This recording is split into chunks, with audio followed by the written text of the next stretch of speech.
وقال الذين كفروا إن هذا إلا إفك افتراه وأعانه عليه قوم آخرون فقد جاءوا ظلما وزورا وقالوا أساطير الأولين اكتتبها فهي تملى عليه بكرة وأصيلا قل أنزله الذي يعلم السر في السماوات والأرض إنه كان غفورا رحيما وقالوا ما لهذا الرسول يأكل الطعام ويمشي في الأسواق لولا أنزل إليه ملك فيكون معه نذيرا أو يلقى إليه كنز أو تكون له جنة يأكل منها وقال الظالمون إن تتبعون إلا رجلا مسحورا انظر كيف ضربوا لك الأمثال فضلوا فلا يستطيعون سبيلا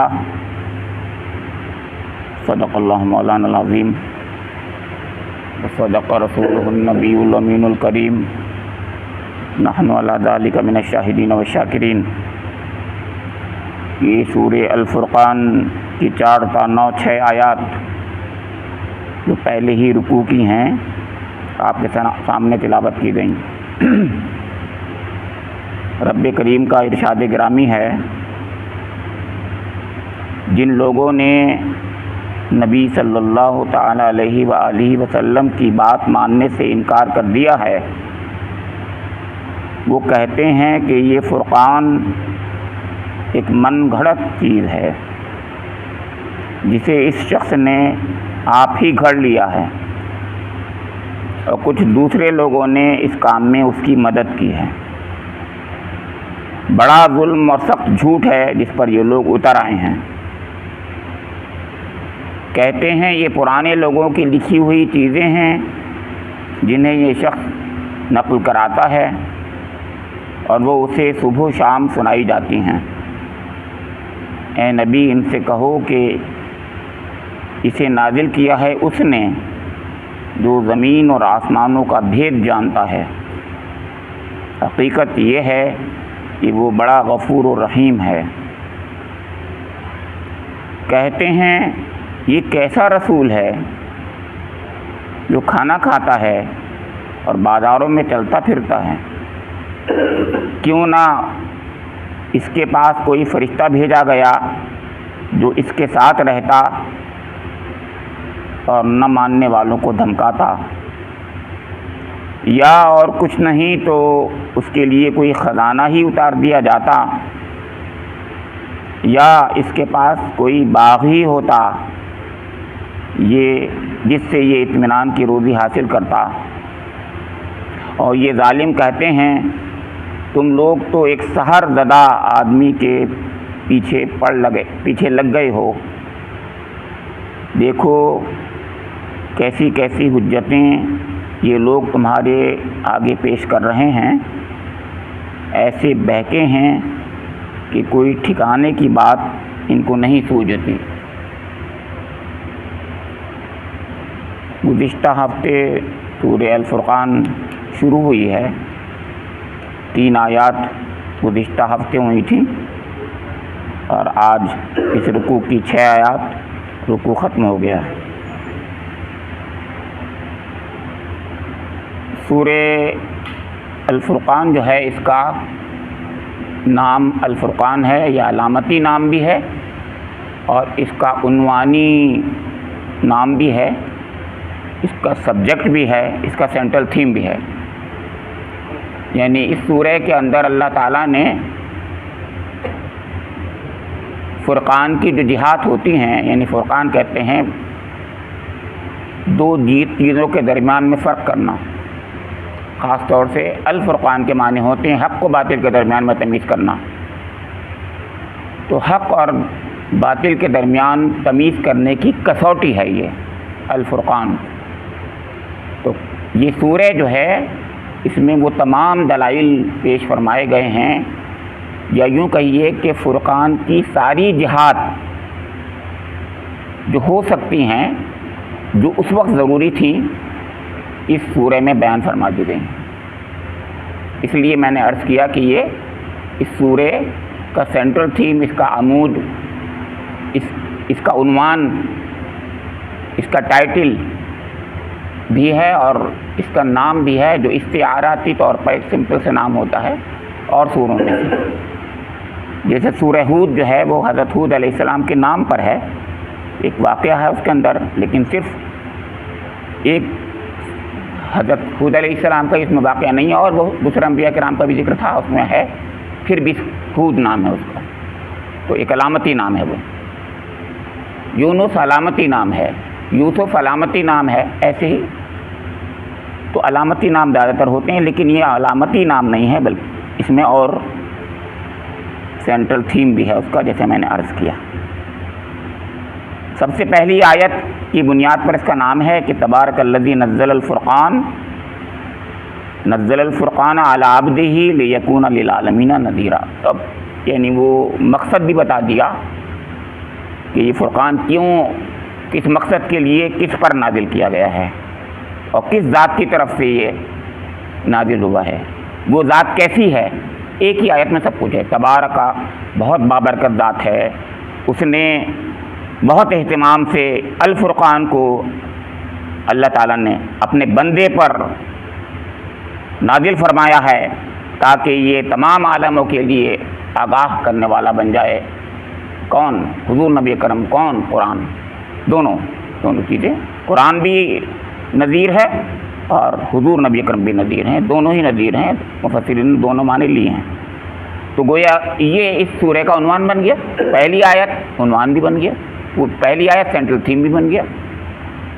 اب اس کے بعد اصل جو آج کی آیات میں نے آپ کے سامنے جو تلاوت کی ہیں، اس میں جو بات ہے بہت بنیادی نوعیت کی بات، وہ یہ ہے کہ جب یہ فرقان نازل ہوا، ہونا تو یہ چاہیے تھا اس کو لپک کے لے لیتے، لیکن بجائے اس کے انہوں نے تو اس کو ماننے سے انکار کر دیا. نہ صرف اس کو ماننے سے انکار کر دیا، بلکہ اس پر جس پر یہ نازل ہوا تھا، جو صادق اور امین ان کی نظر میں تھا، اس کو بھی انہوں نے جو ہے اس کا انکار کر دیا، اس کو جھوٹا کہنا شروع کر دیا، ساحر کہنا شروع کر دیا. جو جتنے بھی الزام لگا سکتے تھے سارے الزام لگا دیے، سخت ان کے الزام، جن کا کچھ ذکر یہاں ان آیات میں بھی ہے. تو میں نے کہا جیسے کہ اس پر ویلکم کیا جاتا، بجائے ویلکم کے ایک الفرقان جیسی چیز ان کے سامنے آئی تھی تو ویلکم کرتے، تو ویلکم کرنے کے بجائے انہوں نے اس کا وجہ آپ جانتے ہیں، ہم سب جانتے ہیں. ایک بڑی چیز بڑے شخص پر، کوئی کسی بھی اچھے شخص پر کوئی چیز، اس کو انعام یا کچھ اللہ کی طرف سے کوئی فضل ہوتا ہے تو لوگ اس کو ٹھنڈے پیٹوں برداشت نہیں کرتے ہیں. اس کے اندر جو ہے کوئی نہ کوئی کیڑے نکالتے ہیں. یہ عام بات ہے، حقیقت ہے، اس میں سب جانتے ہیں. تو یہ تو سب سے بڑی چیز تھی، تو اللہ کی سب سے بڑی نعمت ہے، اس سے بڑی نعمت تو کوئی ہے ہی نہیں، تو اس کو کیسے مان لیتے وہ. اب اس کے اندر انہوں نے جیسے کہتے ہیں نا، سورج پر جو ہے انہوں نے جو ہے وہ کرنا شروع کیا، تھوکنا شروع کیا گویا، لیکن ان پہ یہ آیا اس سے تو صحیح ہے، یا یہ چراغ دکھانے لگے سورج کو تو اس سے کیا ہوگا، فرق کیا پڑا، سورج تو سورج ہی رہے گا. تو انہوں نے اپنی سے اوچھی حرکتیں کی. اس کا ذکر ان آیات میں ہے. آج اتنی ایسی لچر باتیں تھیں، ایسی بے وقوفانہ باتیں تھیں، احمقانہ باتیں تھیں، اس سے آپ خود اندازہ لگا لیں گے. تو آج کی آیات میں دیکھیے فرمایا گیا ہے کہ وقال الذین کفروا ان ھذا الا افک افتراہ واعانہ علیہ قوم آخرون فقد جاؤوا ظلما وزورا. پہلی آیت میں اللہ تعالیٰ نے ان لوگوں کا اعتراض جو انکار کر رہے تھے، الذین کفروا تھے، جو انکار کر رہے تھے، جو مخالفت کر رہے تھے، انہوں نے بجائے اس کے کہ جیسے میں نے کہا کہ بجائے اس کے مان لیتے، انہوں نے اس کو افک قرار دیا، گڑھا ہوا قرار دیا، افترا قرار دیا. افک، اس سے پہلی سورہ میں افک، واقعی افک آ چکا ہے، یاد رکھیے یہ قرآن کا ایک معجزہ ہے. اس سے پہلی سورہ نور تھی، اس میں واقع افک تھا، تو وہاں پوری طریقے سے ہمارے ذہن میں آ چکا ہے افک کیا ہوتا ہے، افک کے پیچھے پوری سازشیں کیا ہوتی ہیں. یہاں صرف افک کہہ کر کے بات آ گئی کہ اصل ان لوگوں نے عفق جو گڑھا ہے وہ یہ ہے، اور وہاں جو عفق گڑھا تھا وہ کیا تھا؟ تو وہاں اللہ کے رسول اور خانوادہ رسول پر عفق گڑھنے کی بات تھی، یہاں پر اس قرآن پر عفق گڑھنے کی بات ہے۔ تو یہ بتایا کہ یہ جو ہے ان ہاذا قرآن بھی ہو سکتا ہے، اس کا مطلب قرآنی ہے یہاں پر خاص طور سے، اور حضور نبی اکرم کی ذات گرامی یہ دونوں کے بارے میں فرمایا گیا کہ حضور نبی اکرم نے نعوذ باللہ یہ گڑھا ہے، اور یہ قرآن پاک ایک من گھڑت چیز ہے، ایک انسانی یعنی بنائی ہوئی چیز ہے، انسانی تصنیف ہے۔ تو قرآن پاک نے اس کا جواب یہاں تو نہیں دیا۔ قرآن نے جہاں سنجیدہ لوگ ہوتے ہیں وہاں جواب دیا جاتا ہے، تو سنجیدہ جہاں لوگ تھے ان کو جواب دیا گیا ہے۔ یہاں سنجیدہ لوگ نہیں تھے، یہاں پر جس قسم کے لوگ تھے اس کا جواب ویسے ہی دیا گیا، ایسے دینا چاہیے۔ ایک دائی کو سبق دیتا ہے، اللہ تعالیٰ رہنمائی فرماتا ہے کس جگہ کیسے کیا رہنمائی، یعنی کیا ان کو کس طریقے سے رسپانس دینا چاہیے۔ تو اللہ تعالیٰ نے یہاں پر صرف جواب دیا، ایسا کہ جواب وہ سنجیدگی سے بول نہیں رہے تھے، ایک ایسی بات کہہ رہے تھے جس پر کوئی جواب دینا یعنی اپنا ٹائم ویسٹ کرنا تھا۔ تو اس لیے فقط جاؤ ظلم مزورہ کہہ کے بات ختم کر دی کہ بہت بڑا ظلم اور بہت جھوٹی بات کہہ رہے ہیں، کوئی دلیل نہیں دی۔ اب آپ پوچھیں گے دلیل کیوں نہیں دی؟ یہ ہے بہت اہم بات، کیونکہ جب ہمارے سامنے پس منظر نہیں ہوگا تو ہم سوچیں گے کہ اس پر دلیل دی جانی چاہیے تھی، وہ بہت بڑی بات کہہ رہے تھے، لیکن وہ کوئی بڑی بات نہیں کہہ رہے تھے۔ انہوں نے کہا یہ تھا کہ یہ گڑھی ہوئی چیز ہے، ایک بات یہاں تک تو کوئی بھی کہہ سکتا دعویٰ ہے، دعویٰ کر دے، لیکن دوسری بات بہت خطرناک انہوں نے کہی تھی، سنیے، وَأَعَانَهُ عَلَيْهِ قَوْمٌ آخَرُونَ۔ دوسری بات تھی، پہلی بات یہ کہی کہ گڑھی ہوئی چیز ہے، یہ انسانی من گڑت چیز ہے۔ دوسری بات یہ کہ یہ گڑھا کس نے ہے، کیسے گڑھا گیا ہے، اس پروسیس کو بتایا گڑھت کا، گویا وہ یہ کہ کچھ لوگ مل کر کے انہوں نے حضور نبی اکرم صلی اللہ علیہ وسلم کی مدد کی، اعانہ علیہ، اس کی اعانت کی گئی، کچھ کوآپریشن ہوا، مل جل کر ایک جتھا بنایا گیا، دار التحریر وجود میں آیا، ایک انسٹیٹیوشن وجود میں آیا، گویا کچھ لوگ تھے وہ سب بیک گراؤنڈ میں انڈر گراؤنڈ کام کر رہے ہیں، وہ گویا ان کی نظر میں انڈر گراؤنڈ سب کام کر رہے ہیں، سامنے نہیں آ رہے ہیں، وہ انڈر گراؤنڈ ہیں، وہ کام کر رہے ہیں۔ اور جب ان سے پوچھا بھی گیا اگر تو نام دینا، کچھ نام دینا شکریہ، داس ہے، یسار ہے، انہوں نے کہا جبر ہے، 3 نام لیے، یہ تینوں غلام آزاد کردہ غلام تھے کسی ہمارے قریش کے۔ تو بہرحال لیکن سب لوگ ہنسنے لگے، ہنسیں گے کہ بے وقوفی کی باتیں کر رہا ہوں، کیسی باتیں کر رہا ہوں، داس ہو چاہے وہ جبر ہو چاہے یسار ہو، یہ تو عرب بھی نہیں ہے، یہ تو باہر کے لوگ آئے تھے، ان کی زبان عربی بھی نہیں ہوگی۔ تو انہوں نے کہا نہیں، یہ تو صرف یہ کرتے ہیں اپنی کتابوں کو، پرانی کتابیں جو ہیں بتا دیتے ہیں حضور نبی اکرم کو، حضور نبی اکرم پڑھ دیتے ہیں، نعوذ باللہ۔ ظاہر بات تھی تو بات یوں کہی، یہ کہاں سے کر رہے ہیں؟ انہوں کو ان کی پرانی جو کتابیں ہیں، جو توریت انجیل زبور، پرانی کتابیں،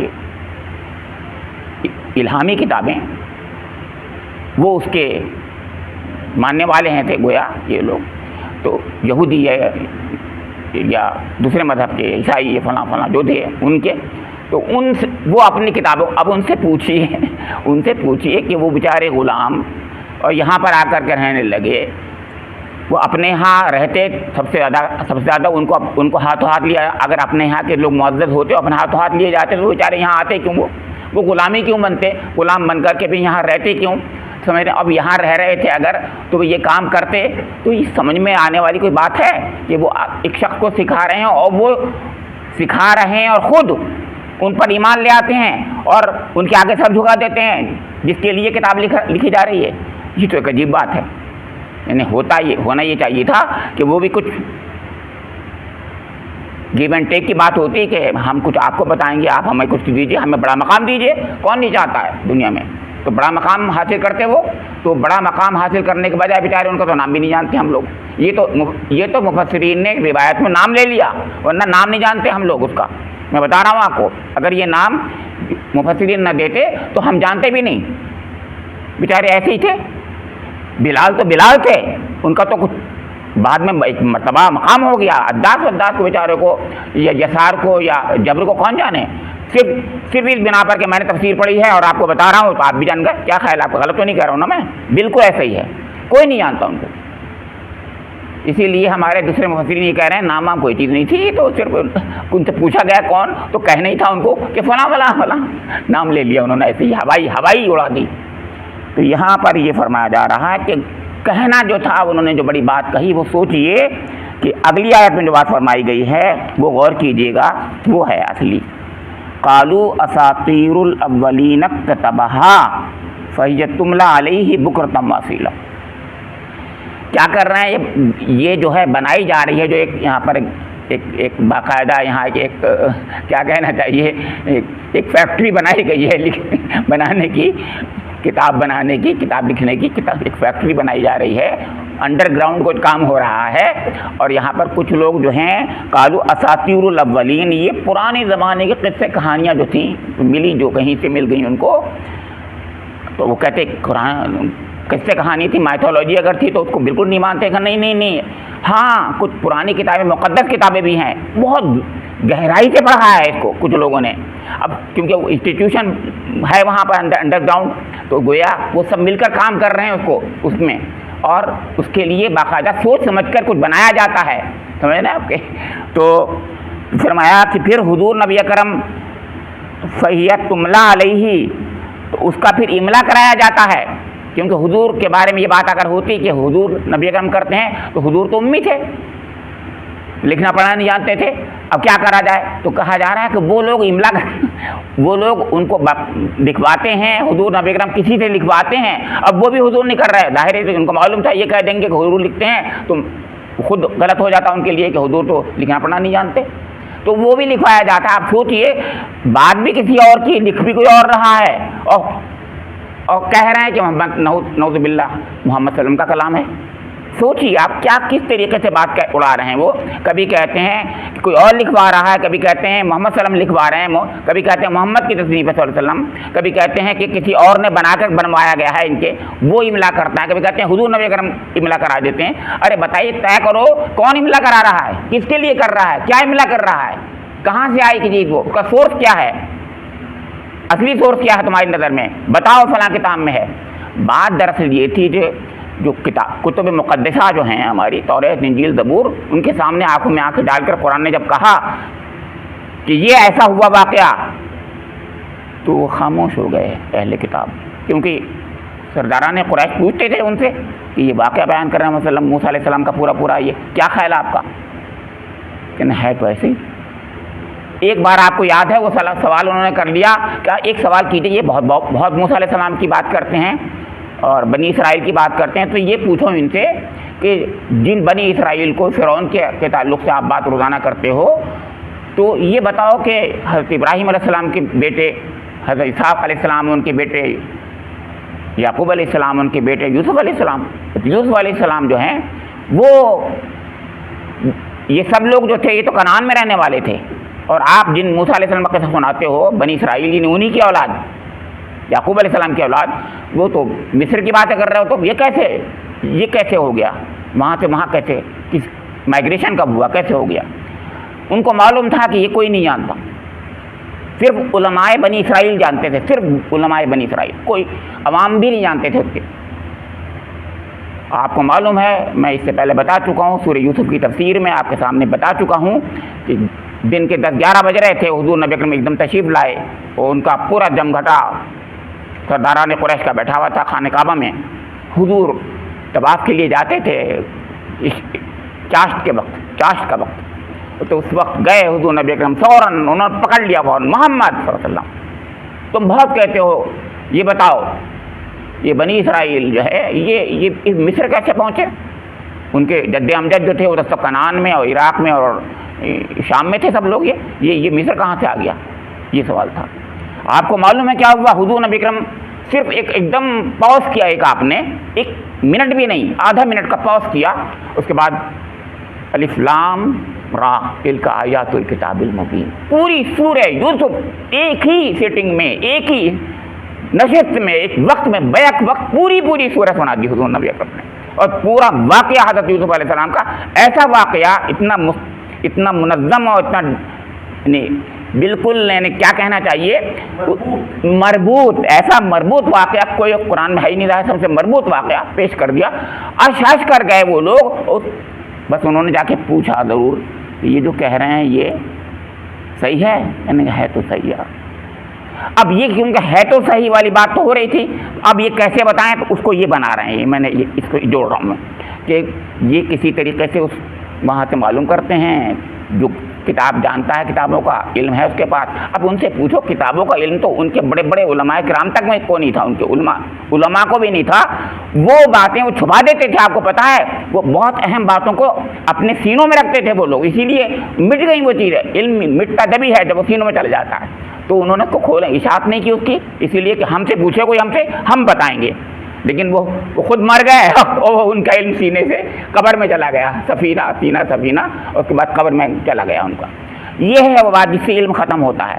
تو انہوں نے یہ کہا، ایسے بتا رہے ہیں۔ اب ان سے پوچھے کتنی لچر بات تھی یہ جو یہ کہہ رہے ہیں، کتنی لچر بات ہے۔ حضور خود امی ہیں، اب حضور املا کرا رہے ہیں یا حضور پر املا ہو رہا ہے یا حضور کیسے لکھوا رہے ہیں یا حضور کو لکھا جا رہا ہے، کیا ہو رہا ہے، کون کس کے لیے لکھ رہا ہے، پھر کوئی تلاوت ہو رہی ہے، کیا ہو رہا ہے، کون لوگ ہیں، کس طریقے سے، اور آپ خود کہہ رہے ہیں۔ اس میں دیکھیے فرمایا، اس کے اندر فرمایا ہے ادھر وَآنَهُ عَلَيْهِ قَوْمٌ آخَرُونَ، قومن، یہ قومن جو ہے یہ اسبا سے بھی زیادہ بڑی چیز ہوتی ہے۔ اسبا چھوٹا گروہ ہوتا ہے اور قوم بڑی ہوتی ہے، زیادہ لوگوں کے درمیان جو لوگوں کا جو گروہ ہوتا ہے، اجتماع ہوتا ہے یا زیادہ لوگ ہوتے ہیں، ان کو قوم کہتے ہیں، اس سے کم کو اسبا کہتے ہیں۔ نحن اسبا، یوسف علیہ السلام کا بھائی نحن اسبا کہہ رہے ہیں، وہ اپنے، وہ 11 بھائی تھے، جبکہ 11 بھائی اسبا کہہ رہے ہیں اپنے کو، اور یہاں پر قومن کہا جا رہا ہے، قومن آخرون، ایک پوری قوم ہے جو اس کو جو ہے اس میں تعاون کر رہی ہے، سمجھے آپ کے؟ تو اس کا مطلب یہ ہے، وہ خود بھی سمجھ رہے تھے کہ ایک دو آدمیوں کا کام نہیں ہے، یہ پورا انسٹیٹیوشن اس کے پیچھے انڈر گراؤنڈ ہے جو کام کر رہا ہے۔ سوچیے، آج میں جو بات بتا رہا ہوں آپ غور کیجئے کبھی، ان کی نظر میں بھی قرآن پاک اتنا اہم تھا کہ وہ سمجھتے تھے ایک آدمی کا کام نہیں ہے، کیونکہ قرآن نے چیلنج کر دیا تھا ان کے سامنے کہ تم سب مل کر کے بنا لو، اور ایک بار نہیں 5 بار چیلنج کر دیا تھا، تحدی تھی قرآن کی۔ تو یہ ہے وہ بات جس وجہ سے وہ یہ تو نہیں کہہ سکتے تھے کہ ہم بنا لیں گے۔ ارے بھائی جب بنانے تھے تو تم جب نہیں بنا پاتے سب مل کر کے، تو تم حضور نبی اکرم کے بارے میں جو ایک انسان ہے ان کے بارے میں کیوں کہہ رہے ہو کہ وہ بنا سکتے ہیں؟ وہ انسان، وہ بھی تو انسان ہی تھے، اور آپ تو ان کو اور بھی چھوٹا نعوذ باللہ انسان سمجھ رہے تھے، اس لیے سب ان کے خلاف سب کچھ۔ اگر اتنے اچھے انسان تھے، سردار بنا لیتے، ان کی بات مان لیتے، تو تم وہ بھی تو نہیں مان رہے نا، تو یہ بھی نہیں کر رہے۔ یہ تمام باتیں تھیں، اس پر اللہ تعالیٰ نے یہ فقط جاؤ ظلم منظورہ، اس لیے کوئی اس پر بڑا ریئیکشن نہیں دیا، کوئی بات نہیں کہی، صرف یہ کہا یہ بالکل جھوٹ بات کہہ رہے ہیں، کوئی دلیل نہیں دی اللہ تعالیٰ، اس لیے اس پر دلیل کی ضرورت نہیں تھی، اتنی لچر تھی یہ بات۔ اچھا، اس میں ظلمن کی بات اور آئی ہے، تو ظلمن کے 2 معنی یہاں پر، ایک تو ظلم بے انصافی کی بات، کتنی بے انصافی کی بات کر رہے ہیں جیسے میں نے بتایا، دوسرے لوگوں نے بتایا شرک، وہ کہتے ہیں اس کی پہلی آیات میں، جو پہلی آیت میں اب تک ہوئی تھی 4 آیات، اس میں ان اللہ تعالیٰ کے بارے میں شرک جو کر رہے ہیں اس کی طرف توجہ ہے کہ اللہ تعالیٰ نے تو کلام کو اپنے توحید کو سمجھانے کے لیے یہ کلام بھیجا تھا، اصلی توحید کا جامع یعنی عنوان ہے قرآن، توحید کا جامع، اور اسی کا انکار کر رہے ہیں تو ظلم کر رہے ہیں اور شرک کر رہے ہیں۔ تو فرمایا کہ یہ رات اور دن میں اور صبح و شام جو پڑھائی جاتی ہیں یہ آیات، گویا جو حضور نبی اکرم جو پڑھتے تھے لوگوں کے سامنے تلاوت کرتے تھے اس کی طرح، تو تلاوت تو کرتے تھے آپ، تو اس کو اس طریقے سے انہوں نے لے لیا کہ ایسا کرتے ہیں یہ۔ اللہ تعالیٰ نے اس پر بھی کوئی سیریس نوٹ نہیں کیا، اور کیا کہا، فرمایا تبصرہ یہ ہے اس پر، قل انزلہ الذی یعلم السر فی السماوات والارض انہ کان غفورا رحیما۔ تم جو چاہے کہو، کیا بات، قرآن دیکھ کس انداز سے جواب دیتا ہے قرآن، سوچیے آپ، یعنی ہم تو بھڑک جاتے ہیں، ہم تو انسان ہیں، ہم تو ظاہر ہے ہم بھڑک جاتے ہیں، ارے بیوقوف جاہل ہو تو ایسی باتیں کر رہے ہو، قرآن کو دیکھ رہے ہو نہیں دیکھ رہے ہو ہیں؟ ہم تو یہ کہہ رہے ہیں کہ ایک بار نہیں 5 بار ہم نے کہا ہے کہ جیسا کلام بنا لو، تم جیسی بیوقوفی کی بات کر رہے ہو، تو بھڑک جاتے ہیں ہم لوگ، غصہ آ جاتا ہے۔ لیکن قرآن پاک میں کتنا ٹھنڈے پن سے جواب دیا ہے، قل انزلہ الذی یعلم السر فی السماوات والارض، آپ فرما دیجئے کہ یہ اس ذات کی طرف سے نازل کیا ہے، انزلہ الذی یعلم السر فی السماوات، زمین و آسمان کا جو بھید جانتا، سر، اسرار، سر، رموز جو ہوتے ہیں کائنات کے، جو اصلی حقیقتیں ہیں جو جانتا ہے. یعنی تم بھی سمجھ رہے ہو کہ ایک آدمی نہیں بنا سکتا، سب مل کر کے قوم بنائے گی، اس کو سب مل کر کے اکٹھا کے جتھا بنائے گا. تو سوچو یہ اس ذات کی طرف سے بنا ہوا ہے، اس ذات نے نازل کیا ہے جو ساری کائنات کا بھید جانتا ہے. صحیح بات ہے. تو اتنا تو سمجھ میں آئے گی وہ بات میں، اس کا تو انکار نہیں کریں گے. وہ بھی تو کہہ رہے ہیں ایک دو لوگ ہم نہیں بنا پائیں گے، کچھ لوگ مل کر بنا رہے ہیں. تو یہ بات لیکن اللہ تعالیٰ نے فرمایا، لیکن کہا انہ کان غفور الرحیمہ، وہ بہت بخشش کرنے والا ہے، بہت رحم کرنے والا ہے، لہذا تمہیں پکڑ نہیں رہا ہے. تم نے جتنی غلط بات کہی ہے اس پر تمہیں سزا ملنی چاہیے، بہت سخت سزا ملنی چاہیے، لیکن وہ غفور ہے اور رحیم ہے، مہلت دیتا ہے. کیوں مہلت دیتا ہے؟ ابھی وہ وقت نہیں آیا ہے کہ عذاب آتا، ابھی وہ وقت آ رہا ہے کہ ان کو مہلت دی جائے گی.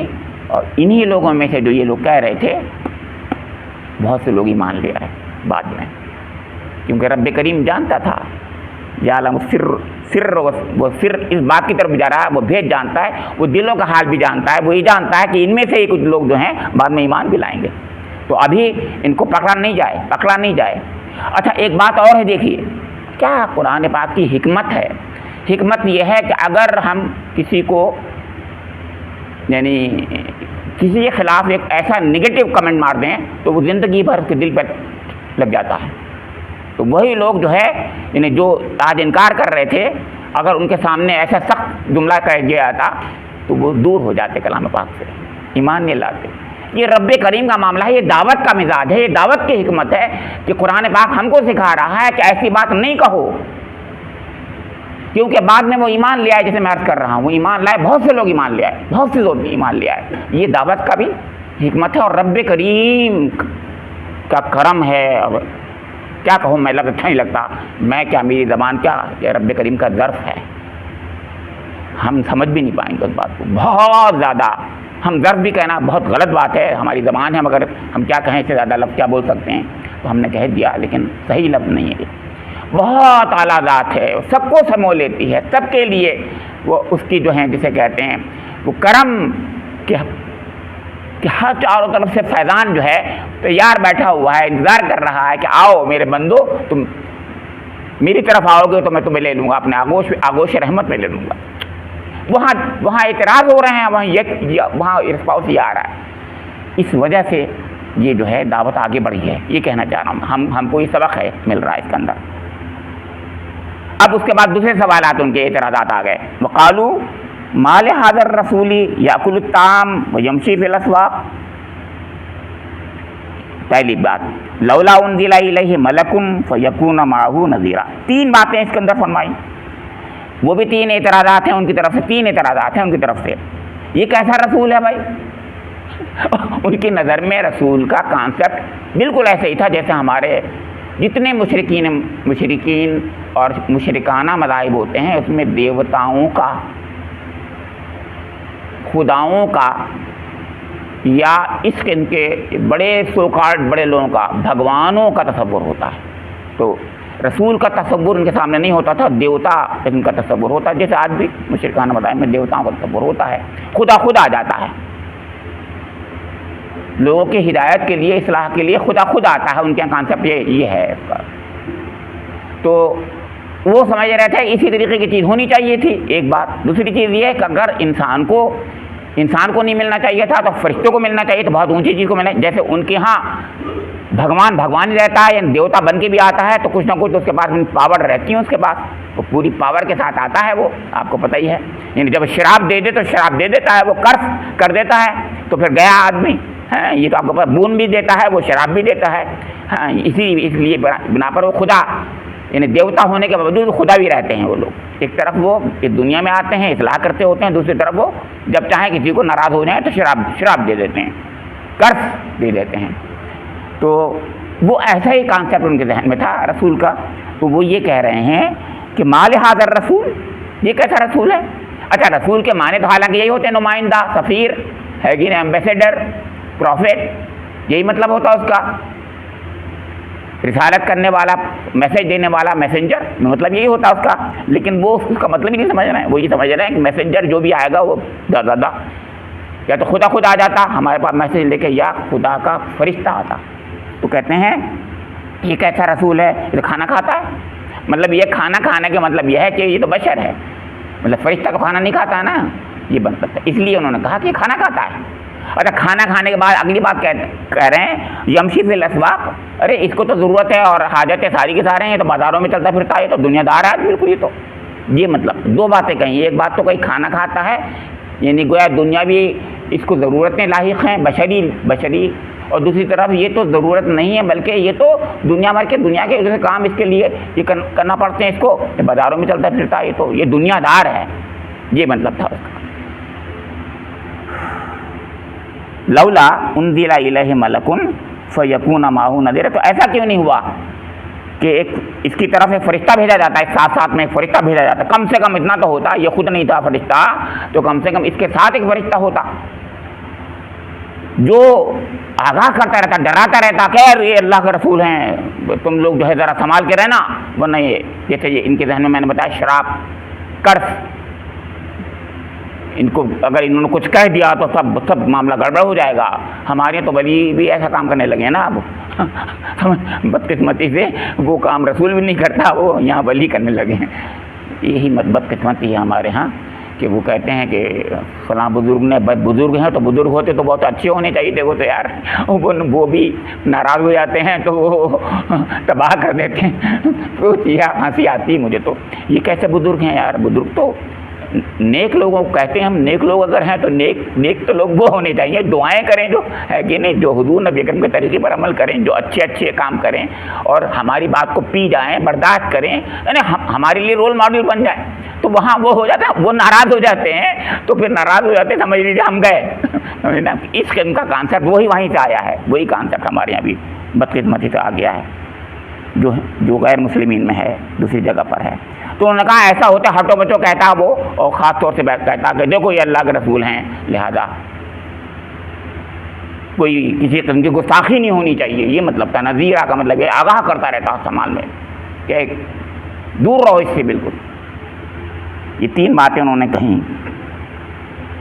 اور چوتھی بات یہ کہی قال الظالمون ان تتبعون الا رجلا مسحورا. آخری بات یہ کہہ دی انہوں نے، ان ظالموں نے یہ کہی کہ تم مسلمان جو بیچارے ایمان لا رہے تھے ان کے بارے میں کہہ رہے ہیں کہ ان تتبعون، کہ تم اس کی اتباع کر رہے ہو، اس کی بات مان رہے ہو. حضور نبی اکرم کے بارے میں کہہ رہے ہیں جو ایک مسحور شخص ہے جس پر جادو کر دیا گیا ہے. اور جادو انہوں نے کیا ہوگا ظاہر، کس نے کیا ہوگا؟ جادو دشمن کراتا ہے، ان کی نظر میں جادو دشمنوں نے کیا ہوگا تھا حضور کے خلاف، حضور میں. اچھا وہ جادو کبھی حضور کو ساحر کہتے تھے، کبھی مسحور کہتے تھے. عجیب بات تھی. ایک طرف کہتے تھے کہ یہ ساحر ہیں، یعنی ان کا کلام ایسا ہے، یہ ساحر ہیں، شاعر ہیں، ساحر ہیں. اور کبھی کہتے تھے یہ مسحور ہیں، یعنی ان پر جادو کر دیا گیا ہے. کبھی کہتے تھے یہ سب دنیا کو جو ہے انہوں نے وہ کر دیا، لوگوں کا تبدیل کر دماغ. کبھی کہتے تھے حضور کو خود مجنون ہیں، یہ یعنی ان پر جن آ گیا. تو یہ یہاں پر مسحور کے دو معنی ہیں. ایک یہ کہ جن آ گیا نعوذ باللہ، یعنی ان کی نظر میں آصیب آ گیا، اور یا اس کا مطلب ہے ان پر جادو کر دیا گیا. جادو کر دیا گیا یا مطلب کسی شخص نے ناراض ہو کر کے. اور یا تیسری بات بھی کہی ہے ہمارے مفسرین نے کہ کسی ہمارے دیوتا اور بھگوان کی ان کے اوپر وہ پڑ گئی، ناراض ہو گیا، وہ مار پڑ گئی ہے، مار. یہ تین باتیں کہتے تھے، مار پڑ گئی ہے نعوذ باللہ. اب یہ بہک گئے نعوذ باللہ، اس لیے بہک گئے، پاگل ہو گئے نعوذ باللہ نعوذ باللہ نعوذ باللہ. یہ تین باتیں کہ حضور کے بارے میں کہتے تھے. اتنا بڑا کلام، اس کلام کو تخفیف کرنے کے لیے، اس کو ڈائلوٹ کرنے کے لیے، اس کو یعنی کلام پاک کو ڈائلوٹ کرنے کے لیے اور حضور نبی اکرم کو بدنام کرنے کے لیے باتیں ہو رہی ہیں. سب یہ کلام اتنا اہم ہے کہ اس کا جواب ان کے پاس نہیں ہے، اور حضور نبی اکرم صادق امین ان کی نظر میں دونوں کے بارے میں یہ جو ہے اتنی چھوٹی چھوٹی اوچھی باتیں کر رہے ہیں. سوچیے آپ. اور اس کے جواب میں اللہ رب کریم کیا جواب دے رہا ہے، میں نے ابھی آپ کو بتا دیا. اس سے زیادہ کوئی پی نہیں سکتا. پی لیا، سب سن کے پی لیا. فرمایا کیا کہا، غور کیجیے، سب کا یہ کرکس ہے، آخری آیت ہے کیونکہ یہ انظر، اے نبی اکرم آپ غور تو فرمائیے کیا کہہ رہے ہیں اللہ تعالیٰ، کیا فرما رہا ہے، آپ غور تو فرمائیں اے نبی اکرم، اے میرے محبوب حبیب، آپ غور تو کریں۔ انظر بہت محبت کا اور ادب کا کلمہ ہوتا ہے، آپ کو پتہ ہے، اس لیے قرآن نے یہ کہا ہے کہ جب حضور نبی اکرم کس سے خطاب کرو تو انظر کہا کرو، رائنا مت کہا کرو، انظرنا کہا کرو۔ کیا بات، یا اللہ اپنا خود اپنے حبیب کو انظر کہہ رہا ہے، کیا ادب کر رہا ہے، کیا محبت کر رہا ہے، کیونکہ تسلی کی ضرورت تھی حضور نبی اکرم کو، تسلی دینے کے لیے اللہ تعالیٰ فرما رہا انظر کیف ضربوا لک الامثال، آپ غور کر رہے ہیں کہ انہوں نے کیسی کیسی اونچی مثالیں دی ہیں آپ کے لیے اور ہمارے کلام کے لیے اور آپ کے لیے کیسی چھوٹی چھوٹی احمقانہ اور اوچھی کمزور قسم کی لچر کی حرکتیں کر رہے ہیں، کیسی کیسی مثالیں گڑھ رہے ہیں ہمارے لیے۔ مثال یہ زیادہ بہتر بتائیں گے، مثال کا مطلب وہ مثال نہیں ہے بلکہ کیا کیا انہوں نے اس وقت بنائی ہیں باتیں گڑھ کر، یہ مطلب ہے۔ فضلوا، یہ گمراہ ہو چکے ہیں، یہ بھٹک گئے ہیں، بالکل راستہ ان کا جو ہے ان سے دور ہو چکا ہے۔ فضلوا فلا یستطیعون، اور ان کو راستے کی اب استطاعت ہی نہیں رہی، یعنی یہ اب زیادہ کچھ اگر آپ کچھ کہیں گے تو ان پر مہر لگ جائے گی۔ یہ ایک وارننگ تھی، بہت پیارے انداز میں، حالانکہ یہ وارننگ دی اللہ تعالیٰ نے، لیکن وارننگ تھی جس کو مولانا نے ترجمہ ایسے کیا کہ یہ ایسے بہتے ہیں کہ کوئی ٹھکانے کی بات ان کو نہیں سوچتی، ان کو اب کچھ سمجھ میں ہی نہیں آ رہا کیا کہیں، یعنی جتنا کچھ سمجھ سکتے تھے کہہ سکتے تھے، ان کو صرف جو ہے قرآن کو نہیں ماننا، ان کو صرف حضور نبی اکرم کو ذکر کرنا ہے، ان کو صرف جو ہے کسی طریقے سے یعنی یہ بتانا ہے دنیا کے سامنے اب یہ سردار ہیں جو زیادہ تر بات کہتے ہیں، سب کچھ یاد بتا دوں آپ کو، اور یہ سب جو ہے ان عوام کو قرآن سے دور کرنے کے لیے، حضور کی رسالت سے دور کرنے کے لیے یہ تمام اسٹریٹجی تھیں۔ یہ آپ کو آخری بات بتا دوں میں، یہ ساری اسٹریٹجی یہ سرداروں کی ہوتی ہے، کھاتے پیتے لوگوں کی ہوتی ہے، ان لوگوں کی ہوتی ہے جو جن کے ہاتھوں میں اس کی لگام ہوتی ہے، سمجھا آپ کے، وہ کہتے ہیں عوام سے کہ تم ان کی بات مان لو، ان کی بات مت مانو، یہ کچھ نہیں ہے، مسحور آدمی ہے، تو بیچارے کا دماغ کسی نے جادو کر دیا ہے اس شخص پر، اچھا خاصا آدمی تھا، ٹھیک ٹھاک تھا، کیونکہ لوگ کہتے وہ مانتے نہیں، وہ کہتے یہ تو بہت اچھے تھے، کہ ہاں بہت اچھے تھے، لیکن ان پہ جادو کر دیا گیا ہے اور آپ کو پتہ نہیں ہے۔ اب اس کے جواب میں ہمارے مولانا مودودی نے ایک بات کہی ہے، وہ سن لیجیے کہ اس پر جواب اللہ تعالیٰ نے کیوں نہیں دیا۔ بہت پیارے انداز سے بہت کئی پوائنٹ میں انہوں نے بات کہی، آپ سن لیجیے، آپ اس کو بھی سن لیجیے اور میں یہ بات ختم کروں گا۔ وہ یہ کہ جو انہوں نے کہا تھا ایک پوری ایک انڈر گراؤنڈ انسٹیٹیوشن ہے جو یہ کام کر رہی ہے اور یہ سب لوگ کر رہے ہیں، تو اس کا جواب انہوں نے بہت پیارے انداز سے دیا کہ کوئی بھی ایسی انڈر گراؤنڈ ایک چھوٹی سی قبائلی زندگی ہے، وہاں پر کوئی چیز جو ہے ایسی ہے ہی نہیں، کوئی بھی اسٹنگ آپریشن ہو تو ایک دم سامنے آ جائے گی، تو وہ ان سے زیادہ خطرناک لوگ، ان سرداروں سے زیادہ، جہاں پر ایک سے ایک بڑے سے بڑے جستجو کرنے والے جو کہ حضور نبی اکرم جب غار ثور میں گئے تھے تو یہاں تک سمجھ گئے تھے کہ حضور یہاں تک پہنچے ہیں، یعنی کھوجی جسے کہتے ہیں، وہ ایسے کھوجی لوگ تھے۔ آج کا اسٹنگ آپریشن ان کے سامنے نتھنگ، کچھ نہیں ہے، یاد رکھیے، اتنے ذہین لوگ تھے وہ، ان کے عرب کے لوگ اسٹنگ آپریشن میں۔ تو اگر کوئی ایسا یہ کام کر رہا ہوتا تو وہ خوب جان لیتے، ایک بات ان کو معلوم تھا کوئی کام نہیں ہو رہا ہے۔ پھر دوسری بات یہ ہے کہ جن کا نام انہوں نے ابھی عداس، اور میں نے بتایا عداس کا نام لیا انہوں نے، جبر کا نام لیا انہوں نے، یسار کا نام لیا انہوں نے، جن کے وہ تھے آپ کے آزاد کردہ غلام، وہ سب کے سب قریش کے لوگ تھے۔ تو قریش کے لوگ وہ ایمان نہیں لائے تھے ابھی، جتنے بھی لوگ جن کا نام لے رہے ہیں یہ سب، سمجھے آپ کے، تو وہ تو ان کے پاس جاتے کہ تمہارے غلام جو ہیں ان کو پکڑو، بتاؤ، ان سے پوچھو ذرا، ان کو ٹارچر کرو، کیونکہ تمہارے انڈر میں رہیں گے، کیونکہ وہ لوگ میں نے بتایا نا باہر کے لوگ ہوتے تھے جو ہر وقت بعد میں بھی ولا ان کی رہتی تھی، ان کی حفاظت اسی پرانے مالک کے ساتھ رہتی تھی، وہ اس سے نکل نہیں سکتے تھے بیچارے، تو آزاد ہو گئے تب بھی جو ہے ان کی ولا میں رہتے تھے وہ لوگ۔ تو وہ جا کے ان سے پوچھا ہوگا، انہوں نے کچھ نہیں تھا، انہوں نے کہا نہیں بھائی بیچارے سیدھے سادھے شریف لوگ ہیں، میں کچھ نہیں، انہوں نے کچھ نہیں کہا، کیسی پتا، ان کو معلوم تھا کہ کچھ نہیں ہوا۔ تو وہ ان کو ٹارچر کرتے پوری طریقے سے، ان کے لیے اسٹنگ آپریشن کرتے، انہوں نے اسٹنگ آپریشن کی ہوگی، انہوں نے سب کچھ سوچا ہوگا، انہوں نے سب کچھ دیکھا ہوگا، وہ کسی طریقے سے اس چیز کو، یعنی اگر حقیقت کا ذرہ برابر بھی صحیح ہوتا تو جنہیں کیا کر دیتے، وہ تو بات بدل کے کہہ رہے ہیں، مطلب یہ آج یہ کہہ رہے ہیں، کل یہ کہہ رہے ہیں، پرسوں کچھ اور کہہ رہے ہیں، کیونکہ ان کو معلوم تھا کہ بات صحیح نہیں ہے۔ تو وہاں پر تو ایک ایک چیز سامنے آ جاتی، اور سامنے اگر حقیقت میں ہوتی تو سامنے آتی ہے، حقیقت تھی نہیں، اللہ کا کلام تھا ظاہر، یہ ان کو بھی پتا تھا کہ یہ کلام جو ہے بہت، اتنی بات تو یہ تو نہیں کہتے تھے اللہ کلام ہے، کیونکہ ذہن میں ان کی یہ بات تو نہیں تھی، لیکن یہ بات ضرور تھی کہ ہے کچھ برتر کلام، بہت اونچا کلام ہے، بہت اونچا کلام ہے، اس لیے ایک آدمی تو نہیں گڑھ رہا ہے، یہ تبھی تو بات انہوں نے کہی بہت سے لوگ مل کر گڑھ رہے ہیں، سمجھا آپ کے، اس کا مطلب ان کی ذہن میں یہ تو تھا کہ کلام تو ہے بہت اونچا، لیکن یار ہے یہ انسانی کلام، ظاہر خدا کا کلام ہو ہی نہیں سکتا، کیونکہ ان سمجھ بات یہ نہیں آتی خدا کوئی کلام، خدا کی طرف سے بھی کلام آ سکتا ہے، لہٰذا وہ مان کے نہیں دے رہے تھے۔ ایک بات سمجھ میں نہیں آ رہا تھا، اور دوسرے یہ کہ سرداری ان کی خطرے میں تھی، اصلی بات یہ تھی کہ سرداری خطرے میں تھی، حضور کی سرداری ناک کے خلاف تھی ان کے، اور یہ اس کے لیے وہ تیار نہیں تھے۔ ان کے ہاں جو 12 سردار تھے، وہ 12 سردار یا 9 سردار تھے، اور 9 سردار ان کی سرداری قائم رکھنا تھی، اور باقی کی سرداری وہ آسانی سے نہیں اس کو سرداری دیتے، اس کے لیے ان کے سرداری کے جو کچھ تھے پیمانے، ان پیمانوں کے لحاظ سے اس میں آنا تھا، اور حضور ان پیمانوں میں نہیں آتے تھے۔ اللہ رب کریم سے میری دعا ہے کہ مجھے اور آپ لوگوں کو قرآن پاک کو سمجھنے کے، اس کے مطابق عمل کرنے کی توفیق نصیب فرما دے، اس کے پڑھنے سمجھنے میں جو غلطیاں ہو گئی ہیں اور ہو جاتی ہیں اللہ تعالیٰ ہم کو معاف فرما دے۔ ربنا تقبل منا انک انت السمیع العلیم وتب علینا انک انت التواب الرحیم، وآخر دعوانا الحمد للہ رب العالمین۔